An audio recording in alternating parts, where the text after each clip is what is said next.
Hello and welcome to the Redmen TV. It is the Starting 11 prediction show. Liverpool versus Porto tonight. Apologies, we're a little bit late. We've been mad busy. And literally 3 seconds before filming, Tom says to me, if any of the stats are wrong today, it's Sai's fault. I had a little check through. I don't think they are. So there you go, Sai over in Porto, getting thrown under the bus 3 seconds before we go live with the Starting 11 prediction by his best mate, one Thomas Tutton. What a fucking pal. He was only thrown under the bus to you. Now he's thrown under the bus to thousands of people. Brilliant. Let's get into it then. We're here to predict Liverpool's lineup against Porto away in the Champions League. We hold a 2-goal lead cushion going into that second leg, and we'll start with the goalkeeper, and the goalkeeper will be one Alisson Becker, who has played all 9 appearances in the Champions League so far. He's conceded 8, and listen, I mean, it's not up for debate. He's our goalkeeper. He's our goalkeeper for every competition that we're in, and that's that. So we'll move on to right back. I think it'll be Trent Alexander-Arnold. We had an interesting discussion on the build-up show and on yesterday's podcast, the brand new podcast, by the way, 4-man podcast, about whether you might see someone like a James Milner or a Joe Gomez coming on. Klopp's been speaking about Joe Gomez, and he said that he's ready, but I don't think that he'll play in this game. Trent's played 8 times in the Champions League. He's only got 1 assist in the Champions League, which for him is pretty poor, but we know for fullbacks generally that's really good. So we'll move on to the centre-halves. Lovren missed training yesterday. Unfortunately, I thought he would have started, so we've gone to throw Joel Matip in here, who's played 4 times in the Champions League, completing 88% of his passes and contesting 6.09 duels per 90. He's been in great form. The reason that I would have started Lovren is to just make sure that he gets some minutes in his legs. He played against Menega in the first leg and did really well, but I think Joel Matip will come back in. Alongside him, it will be the best centre-back in the world, and that best centre-back in the world is one Virgil van Dijk, who's played 8 times in the Champions League, completed 91.9% of his passes, winning 61% of his aerial duels and intercepting the ball over 4 times per game. I don't want to talk about him. We'll talk about the team a little bit more when we get to the end of the show. Left back, Andrew Robertson, as simple as that. 8 appearances, 2 assists. He's beaten his buddy Trent on assists in the Champions League, completing 81% of his passes, completing 28% of his crosses, and intercepting the ball 4.15 per 90. In the midfield, where the big question marks are, who's going to start in there? I've got it as a 4-3-3. I've got Fabinho in there. I think he's massively important. Again, we'll talk about the team and how it's set up and why I've picked the players towards the end of the show. But look at this, he's contesting 11.11 duels per 90.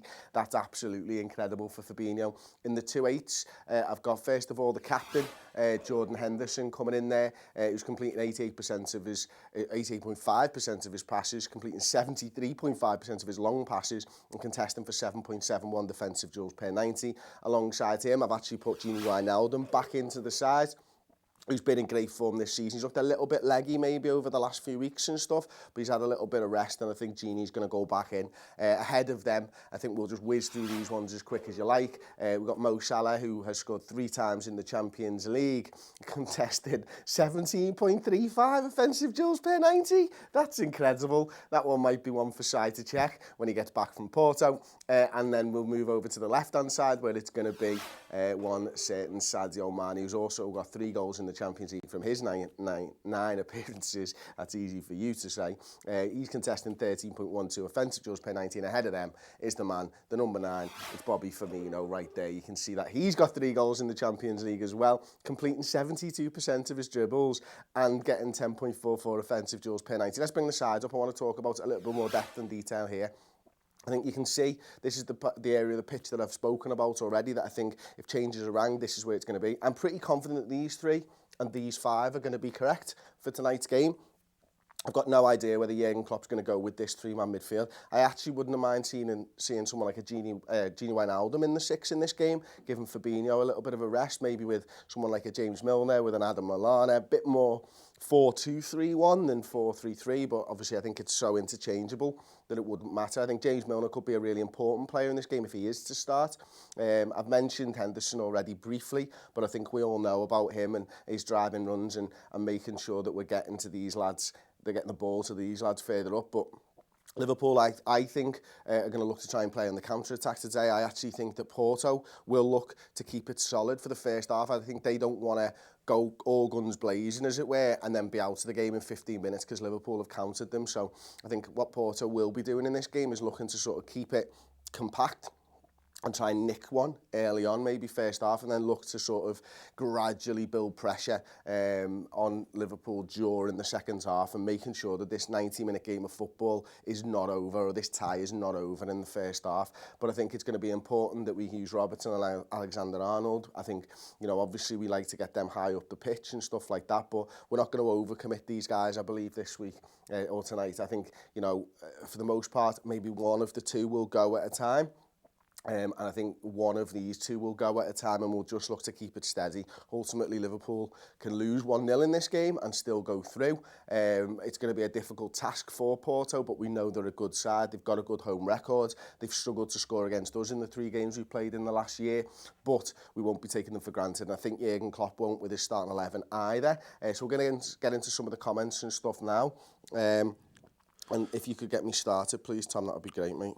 Patrick Alife says, give Fabinho a rest, put Milner, Hendo and Wijnaldum in, the trusty 3. Milner, Hendo, Wijnaldum. Yeah, that's the one that everybody seems to call the Brexit midfield for some reason. I'd be fine with that. I like the idea of giving Fabinho a rest. I want to see Henderson in that 8, and therefore maybe Wijnaldum in the 6. Wijnaldum's done a fantastic job when he's been tasked with playing that number 6 role, to be honest. And I think that, you know, giving Fabinho a rest could be a good one. It's interesting that this team will inform the midfield against Cardiff, won't it? I think we're probably all in agreement that these 3 players and these 3 places are the ones that are up for grabs. You want to keep rotating in that centre of the park, keep these guys fresh because they do so much running. And is it going to be Lallana? Is it going to be James Milner, Henderson, Wijnaldum, Naby Keita for that Cardiff game? Are they going to sit back Cardiff and are we going to need these more attacking players like Naby and Henderson? Or will Klopp just go for the momentum? You know, Liverpool have won 7 games on the bounce now. And that's an incredible thing towards the end of the season as well. So are we just going to try and keep that momentum going, try and win this game, go into Cardiff? There's not many games left in the Premier League. And obviously, you know, if Liverpool progress in this, we all know that they'll be playing Barcelona in the next round, which will be an incredibly difficult tie as well. Play Millie over Hendo because he took the knock against Chelsea, said Charlie Freckleton.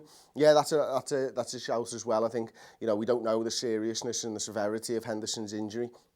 It didn't look like it was too much, and the fact that nothing's been mentioned, I would say that he's probably fit and available. But if you are a little bit worried about that running, and we've seen the importance of Jordan Henderson over the last 2.5 games, then dropping a Milner in for Henderson could be a good shout, and I agree with that one, mate. Gomez get a few minutes tonight, I reckon, says Shane Vaughan. That would be nice to see, wouldn't it? If Liverpool are safe and comfortable in this tie, then getting Joe Gomez in maybe for Trent Alexander-Arnold or a Matip or something like that could be a good shout, because you never know what's going to happen, and you've got to take the opportunity to rotate when you can. Have you got another one for us, Tom? Ibrahim HC says, I want to see Shaqiri. He wants to see Shaqiri. Nice, okay. It's an interesting one, isn't it, Shaqiri? Because I think he's just not been involved for the last few weeks, and judging by the murmurs that are coming out of the club and reading between the lines of what Jurgen's been saying in his pre- and post-match press conferences, Naby Keita got a run in this side because of his performances in training, which leads me to believe that Shaqiri isn't putting the work in or isn't shining in training, and that's why he's not been in there. Maybe Divock Origi should play a little bit better in training. That's why he's been given the opportunities. And, you know, if Shaqiri comes in, do you take Salah out? Or do you move it to a 4-2-3-1 with Firmino in the 10, Salah in the 9 and Shaqiri there? I've got a feeling that Jurgen will like to play this 4-3-3 formation between now and the end of the season.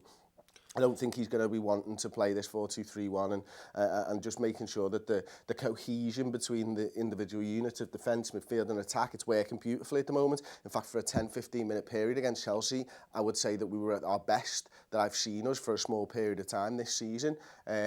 So yeah, I think he'll stick with the 4-3-3, and that lends itself to leaving Xherdan Shaqiri out. Tom, it looks like you've got something to say, my friend. Yeah.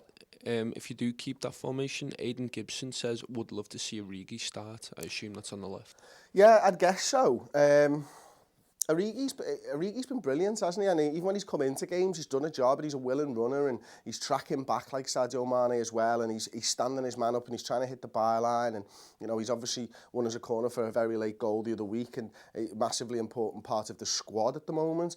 And it'd be nice to give him some minutes, but I do feel like it's the Champions League quarter-final. I know we've got a 2-goal lead, but I don't think Jurgen's going to take this one for granted. And, you know, I think ultimately, Origi's not as good as any of these players, and that's why I think I've got him as missing out. But yeah, if you can get him half an hour towards the end of the game, if Liverpool are comfortable, kind of the same with Joe Gomez, then get him on the pitch and see what he can do. It's interesting, actually, no one's really talking about Naby Keita. Have we had anyone say about Naby? Yeah. Yeah, I was just about to say, Christopher says, I think we need to give Keita a run of games.